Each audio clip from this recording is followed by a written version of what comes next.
Қарақозы Әбдәлиевті еске алуға арналған турнир өз мәресіне жетті. Жәнібек Әлімханұлы өзінің кезекті рет чемпиондық белбеулерін қорғады. Футзалдан жеңілдік. Осының барлығын тарқатып айтайық.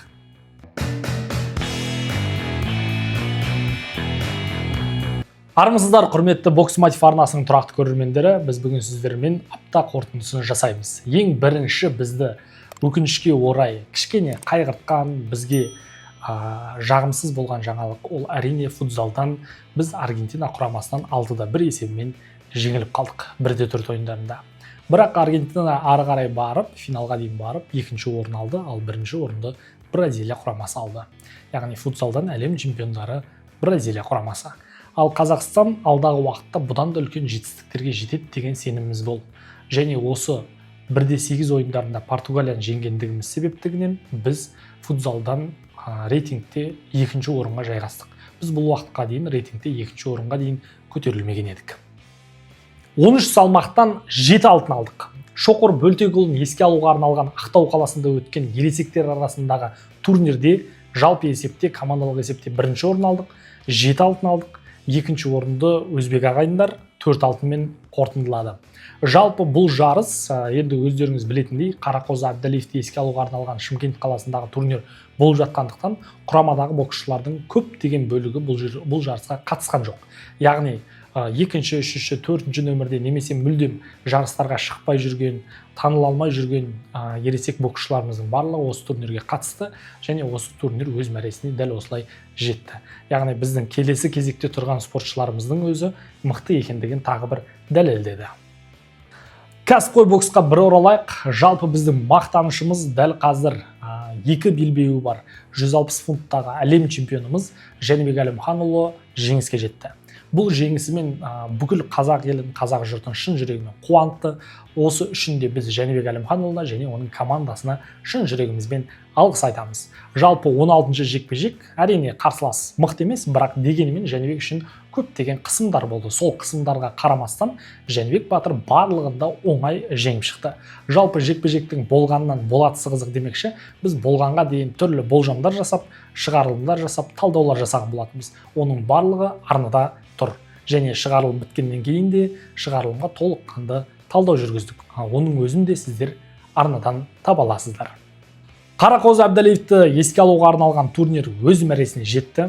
Бұл турнирдің 13 салмақ дәрежесіне қарамастан ең үздік боксшысы бұл Оразбек Асылқұлов болды. Жалпы бұл жігіт 57 килограммда өте мықты жігіт екендігін сөзсіз дәлелдеп шықты. Себебі Сабырхан Махмудты жеңді финалда, оған дейін өзбек боксшысын жеңді. Жалпы өзінің 57 килограммның нағыз дүлдүлі екендігін дәлелдеді. Жалпы бұл салмақта 57 килограммда олимпиада чемпионы болған өзбекстандық Абдумалик Халоковты жеңген жалғыз қазақ боксшысы екен.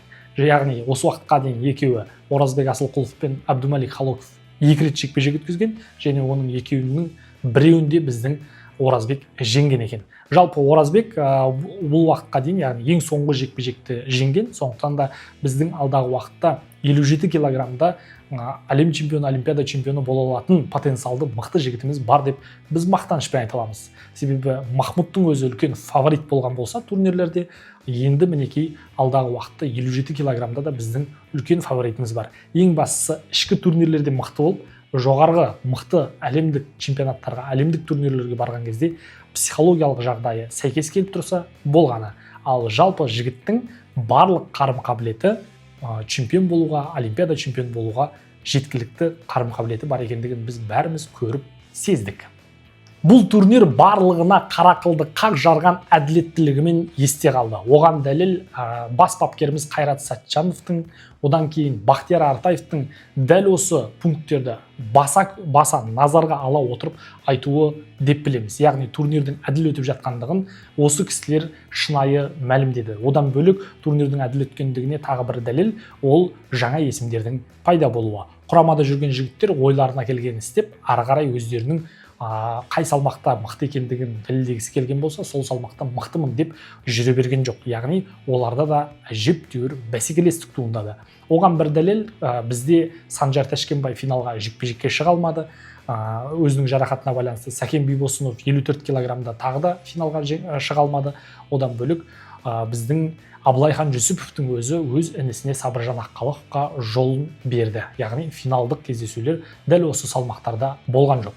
Бұл жалпы енді әділеттіліктің қаншалықты бар екендігін білмейміз. Бұл жерде енді боксшылардың өзі кінәлі деп есептеймін. Бұл жекпе-жектерге енді шығуға тиіс еді, әсіресе Абылайхан Жүсіпов, себебі ешқандай жарақат жоқ. Біз 71 килограммда шынымен де мықтыны, фаворитті көргіміз келді. Шынымен де кімнің мықты екендігін, кімнің асығы алшысынан түсетін бағы мен бабы қатар шауып тұрған жігіт екендігін көргіміз келді. Ал бірақ өкінішке орай біз енді ол жекпе-жекті көре алған жоқпыз. Бірақ Санжар мен Сәкенді түсінуге болады. Әрине қабақтарынан үлкен жарақаттар алды, алдағы үлкен жарыстарға дейін жазылып, қайтадан чемпион ретінде оралады деген сеніміміз мол. Жалпы алдағы уақытта бұл турнир енді барлығын шешіп тастаған жоқ. Азия чемпионатына, яғни алдағы уақытта қараша айында Иорданияда өтетін Азия чемпионатына бұл жерде бірінші орын алған жігіттердің барлығына барады деген сөз емес. Алдағы уақытта спаррингтер болады және салмаққа байланысты өзгерістер де орын алады. Бұл жерде Сәкен Бибосынов өздеріңізге мәлім 54 килограммда шықты, негізі ол 51 килограммда жұдырықтасады. Одан кейін Сабырхан Махмұд 57 килограммда бокстасты. Жалпы бұл уақытта рұқсат берген екен, ал бірақ негізінен ол жігіт өздеріңізге мәлім 54 килограммда жұдырықтасады деген анық мәлімдеме шыққан болатын. Сондықтан да енді өзінің де айтуы бойынша ол 54 килограммда Азия чемпионатына қатысады, егер әрине ішкі спарринг кездесулерінде жеңіске жетсе. Одан кейін Мұхаммед Сабыр Базарбайұлы да өздеріңізге мәлім финалға дейін жетіп, бірінші орын алды 67 килограммда. Ал негізі бұл жігіт 63,5 килограмм салмақта біздің ең үздік боксшыларымыздың бірі еді. Және осы жігіт те алдағы уақытта турнир жеңімпазы Ертуған Зейнуллиновпен қайтадан спаррингтер өткізіп, сол жерде өзара мықтыны анықтап, Азия біріншілігіне баратын болады. Жалпы алдағы уақытта Асланбек Шынбергеновтің қайтадан рингке оралмайтындығы беймәлім. Одан бөлек Қамшыбек Қоңқабаевтың да қайтадан рингке оралатыны беймәлім.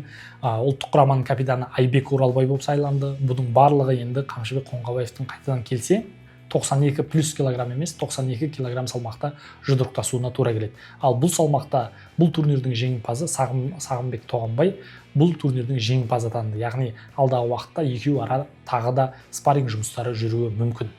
Жалпы сіздер осы әуесқой боксқа байланысты 13 салмақтың әрбірінің тағдыры жайлы талдаулар күтетін болсаңыздар, онда комментарийға жазыңыздар. Мен жеңіл салмақ, орта салмақ және ауыр салмақ деп бөліп әрбіріне жеке-жеке талдау жүргізіп, спортшылардың алдағы уақыттағы жоспарларымен сіздермен бөлісетін боламын. Егер әрине сіздерге қажет болса, оның барлығын комментарийға жаза аласыздар. Жалпы бізбен бірге болғандарыңызға үлкен рахмет. Апта қорытындысы, апта жаңалықтары сізге ұнаған болса, оның барлығын комментарийға жазыңыздар. Бізбен бірге болғандарыңа үлкен рахмет, чемпиондар.